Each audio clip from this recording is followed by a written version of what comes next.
हटो भाई हटो।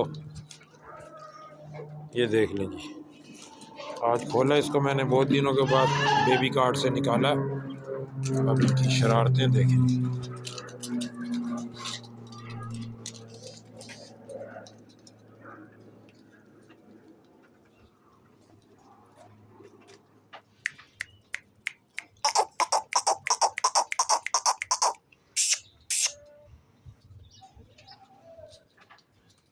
ये देखें जी, इनकी शरारतें देख लें। अभी से 2.5 महीने का है ये।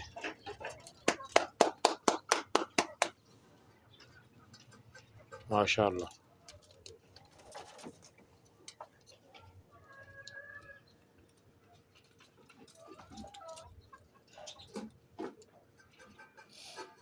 ग्राई वाटर सुबह को दूध से पहले।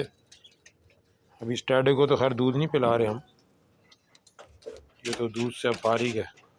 लेकिन सुबह को इसको तेल दे रहा हूँ मैं इन्हीं का, गोट लाइफ लाइन वालों का, ऑयल नंबर 3।